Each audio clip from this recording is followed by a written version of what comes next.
Hello and welcome back. I am jeffgrantMEDIA. In today's real user review, we are going to take a look at the Saddleback leather photographer's satchel. Now, Saddleback did send me this as a sample for review, but all the opinions in this video are mine and mine alone. I do not share this content with Saddleback prior to publication. They will see this when you do. In addition to that, there is an affiliate link in the description box down below. If you're considering buying this bag or any other product from Saddleback, please consider using that link. It doesn't cost you anything extra, but I do earn a small commission from that sale. And all the money goes back in the channel to help me produce more content so consumers can make informed purchasing decisions. Okay, this is not my first rodeo with Saddleback leather. I've also taken a look as well as a deep dive into the Saddleback leather front pocket backpack, and try as I might, I could not destroy that bag. And I will say I did put that through some serious paces, and it did show some nice signs of wear. It took out some nice patina and some crocking from some of my selvage denim, but that thing is an absolute tank. And this thing, while I will say I did not get nearly as much use and wear out of this as I had hoped, for two reasons really. We had a pretty brutal winter. We got like a foot or more of snow that just took forever to melt, because then it was incredibly cold, like the coldest winter we've had in like 20 years, maybe 30 years. And then I'm still 6 weeks in, I'm recovering from a back injury, so I've not been able to be as active as I would like, nor have I been able to go out in the wilderness and film as much as I would like. But I have used this quite a bit. I took it on one shoot I did out in the woods. I did a video. I've been doing some freelance gigs every other weekend or every third weekend or so, so I've been taking this to haul my camera and my lav mic and all my batteries in. Also working on another YouTube channel with a buddy of mine. So I've been, again, putting my camera, some camera gear in here, my camera, lav mics, batteries, stuff like that in here, and then everything else just goes in like a big duffel bag. So it has gotten quite a bit of use, and honestly, there's like one tiny, can you even see it? It's like, it's barely visible right there. That is the nick that I got in it. And I was not gentle with this, and even, I'll throw some B-roll in a little bit, actually talk about it. When I was out in the woods filming, I threw this on the ground, and that is like the only nick I got in it. And I have put this through its paces, and I will say, I did have a commenter say on the unboxing video for this that they've had this bag for 16 years and is only now breaking in. So I have until I am 50 years old before this bag is broken in. So yeah, even though I've been using it pretty steadily, I think I've had this for almost 2 months now at this point. I think the first video I double checked this morning, and the first video went live February 2nd, but I had it for a couple of weeks before that, because I was pretty backed up at that point. I had a lot of content stacked, and I've gotten probably 2 solid months of wear. I'm seeing maybe a couple other nicks and maybe some scratches, but really, this thing, it's handling everything like a champion.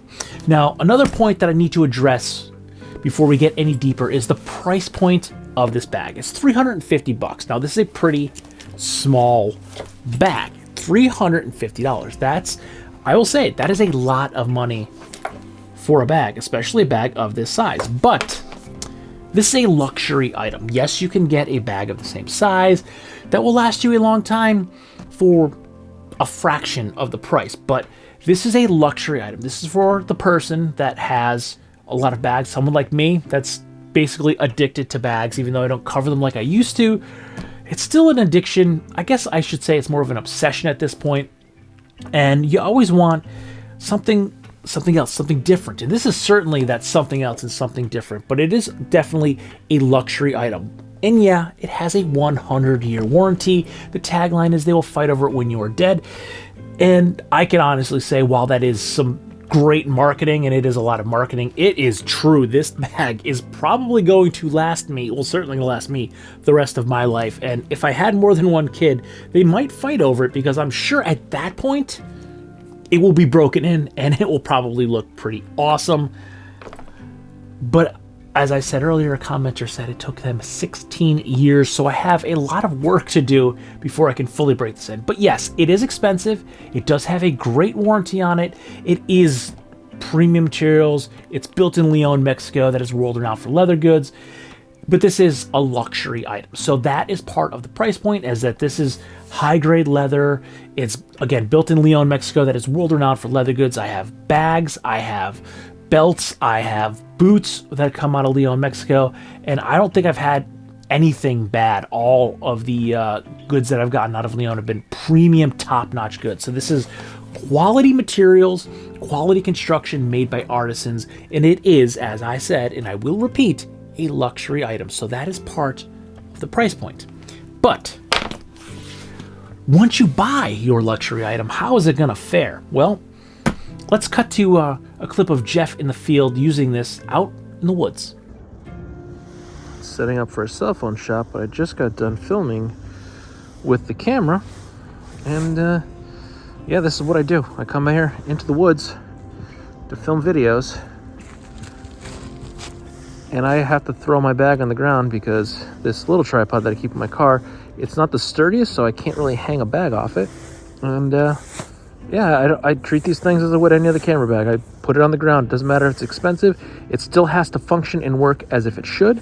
So if it can't take care of sitting on the ground for a little bit, it's not worth it. And so far, it's doing its job pretty damn good. Now, the Saddleback leather photographer satchel, as I said, comes in at $349 USD. It is available in tobacco and dark coffee brown, as seen here. The dimensions of the bag are 12.25 by 10.5 by 4.5. And if you go to Saddleback Leather's website, they actually have a couple of different headings that are: say yes to function, say no to eye pollution, say yes to joy, FAQs and objections, justifications to spend the money. And if you take the time to read through these, they do make some very valid points, and they do have some pretty sarcastic and funny responses. And two of the points that actually stuck with me the most when I read through that was, even a cheap lens costs more than this bag, and that is so true. Yes, you can buy crap off of Amazon for like 60 bucks, but generally you're gonna get crap. But even a cheap, halfway decent lens is like $400 or $500. I have a 35mm prime lens in my office. I don't really ever use it. It came with the camera, and I priced it at the time when I bought the camera, and it was like $400 or $500 more than this bag. And then the other thing is, it's too small to carry all my camera gear, and it's not meant to carry all your camera gear. This is the little satchel that you would take as your grab and go. If you're traveling, you know, you throw a couple of your things in here, and then when you get there, you throw your camera, your lens, maybe an additional lens that you're going to use for the day in here, and this is what you'll carry around the city, or as I've been using it, as my little camera bag grab and go. I can't show it to you because I'm filming on it right now. I have an older Sony a6500. That is my personal camera that I carry. And currently on that camera, I have it set up with a 10-16 lens. And I also have a 16-70 that I will use pretty often. So I usually carry the camera with the 10-16, the 16-70, and my lavalier mics inside this bag, and then a bunch of extra batteries. And I'll take that when I'm going to film in the woods. I'll take this when I'm going to do some freelance work, and then I'll throw all of my tripods and extension cords and cables and mini 360 table on a duffel bag. I'll just bring a duffel bag. And then when I'm going to my buddy's house, same basic thing to film for the other YouTube channel. I'll put the camera in here. If I'm bringing a different camera, I sometimes will use a bigger camera. I have a Sony Panasonic that I'll use. It's bigger. It's not going to fit in here even if I only use that. So I'll have a backpack for the other camera, but this carries everything that I need when I'm basically just going on. Now, if I'm going on a shoot for work, I need a lot more gear. I'll sometimes have a drone with me, so I do need a big camera bag for that case. But for me, when I'm going to film a video like a review, or if I'm going to do some freelance work, or if I'm going to just over my buddy's house to film a video for our secondary YouTube channel, I'm grabbing this and throwing everything in here. Now let's check out my layout. So here's the bag as it stands. I have it set up in single strap mode. You can wear this as a backpack as well. And it does come with two of these pads, so you can have two shoulder straps if you are rocking it in a backpack mode. But this is how I have it set up.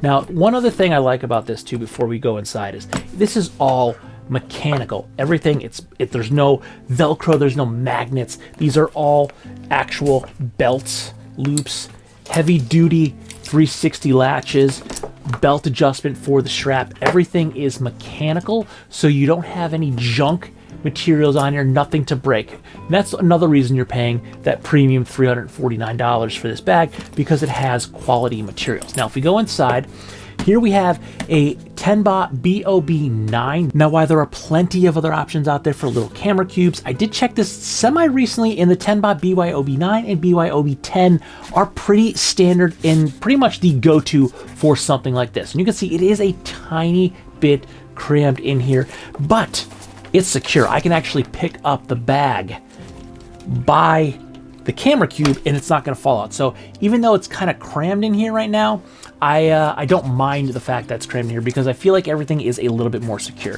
Now, the way I have this laid out, I can put my camera in here. I can secure underneath this little Velcro strap if I can get it. I can pull this down and I have a whole little area under here. I keep a camera strap in there, but I can take the strap out and I'll usually put a camera lens in there so the lens is protected, and then I can re-Velcro that, and then I can put my lavalier mics in there, batteries in there, batteries in the zipper pouch. Then I close this up, I close this back up, and it is totally secure. Nothing is going anywhere in this bag. This is not going to open up on me.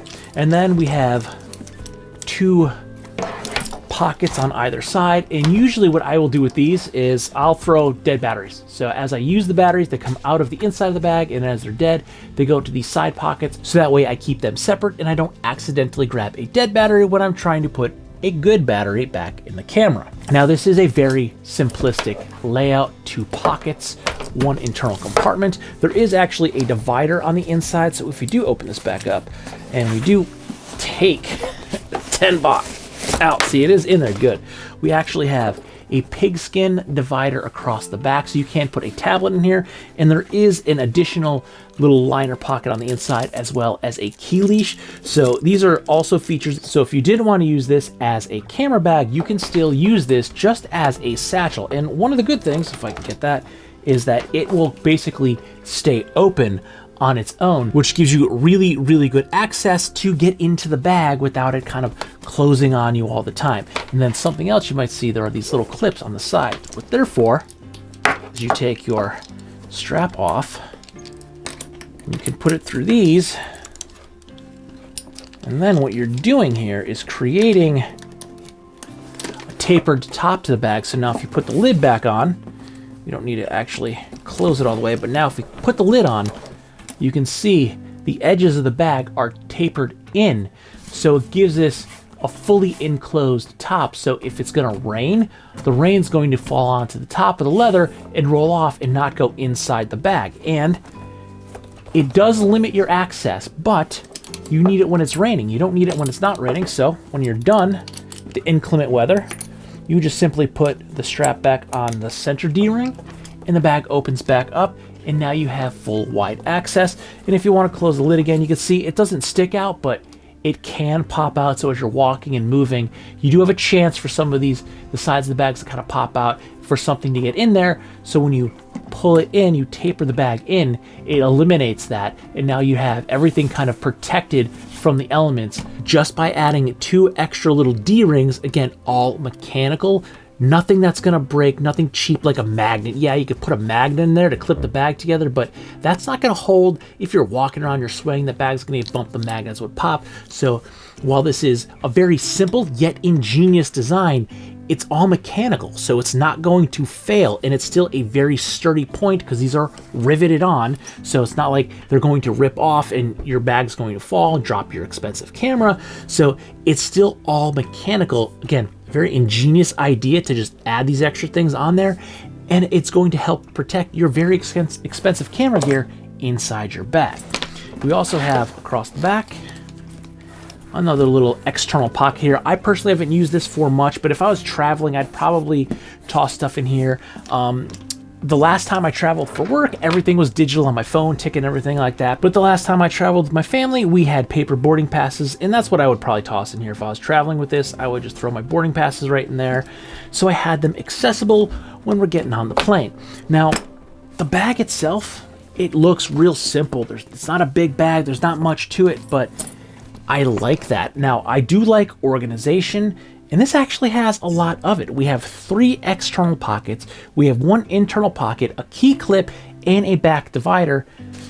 And then we could slide a camera cube in there, protect our camera gear, And then I have that also set up to organize all of my camera gear. So it is actually quite organized for such a small package. There is a lot going into this. Now, one thing I like, this is something, I think I included it in the unboxing, but I do remember, I don't think I found the exact same one, but I found more, which is even kind of cooler.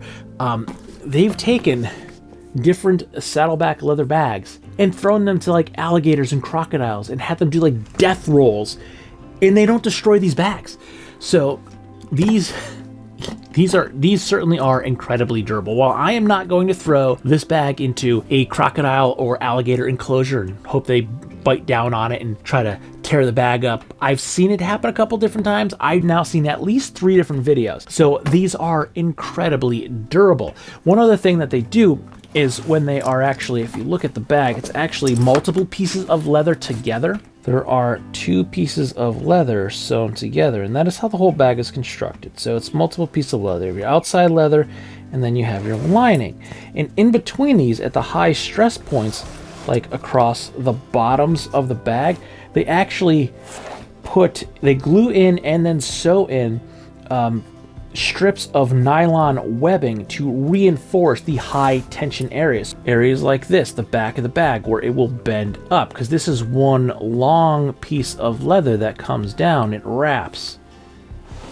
So it's one big piece of leather from the bottom through to the top of the bag, so it's going to have a high stress point for when you're accessing the bag and you're in and out and you're holding it by the grab handle. It's putting a lot of stress in here. So there's actually have pieces of a nylon webbing also sewn in there to make the bag even more durable. Now, as I said earlier, you can also use this as a backpack, and that's what this ring is for. It did come with 2 of these shoulder panels.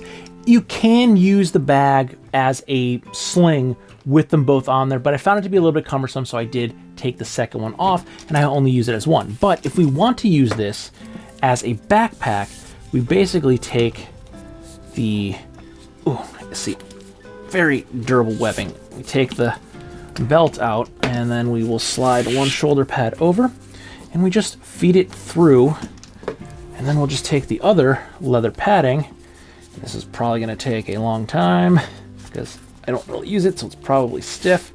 Okay, I'm not taking as long as I had anticipated, but not quick. We'll feed that through, and then we will once again attach the belt, make it a little bit longer because we want it to be a backpack straps, and then you'll adjust this to fit you, but essentially what you'll end up doing is sliding this around, and then you'll make it the length you want, and then there you go. You've now turned it into a backpack, and you can use it as a double shoulder bag. Now, for me, it's a smaller bag, you know, it's not that big. I would and have only been using this in sling mode, but if you are traveling and say you're going out for a hike and you didn't want to just be carrying the weight over one shoulder, you can set it up as a backpack, and then you can carry it as a backpack. And then when you get back, you don't want to use it as a backpack anymore. It's simple enough. You just undo the belt, take off your pad, take it back out of that back ring, and then feed your belt back through, and you can easily find the hole you were using for sling mode. Put it back through, and there we go. Now it is back in sling mode. Overall, just like the front pocket backpack, I'm impressed by this bag. It has taken everything I've thrown at it, and again, I mean, I haven't used it as much as I thought or hoped I would, but I still have been using this frequently, like very frequently. I didn't expect to be doing another YouTube channel. I kind of launched it last year and then put it on the back burner, but I didn't expect to be using it or doing that channel as much. So I've been using this like at least once a month to film videos for that, and then every other week or every third week to go do some freelance work. So it has a ton of wear and tear on it, and short of a couple of nicks, if I didn't tell you that I've been using this bag for nearly 2 months, you wouldn't know. You would think that this is basically a brand new bag and I just took it out of the packaging. But no, I've been trying to beat this bag up, and it's taken everything I've thrown at it, and it's taken it with stride. So I'm not looking forward to taking 16 years to break my bag in, but apparently that's what it's gonna take, so game on. Let's buckle up, let's get set. It's gonna be long when I get this bag broken in, but it's gonna age well, I think. Again, I went with this color, the darker brown, because I had the tobacco in the front pocket backpack, and I like the way that aged, but I want to see the way this darker leather ages. But so far, I haven't gotten much age or wear on it at all, so yeah, this is going to take some time. So don't forget to like, comment, share, and subscribe. Smash that big red button and ring that bell right next to it, and stick around for the next 16 years, because that's what it's going to take to break in this bag. Good night.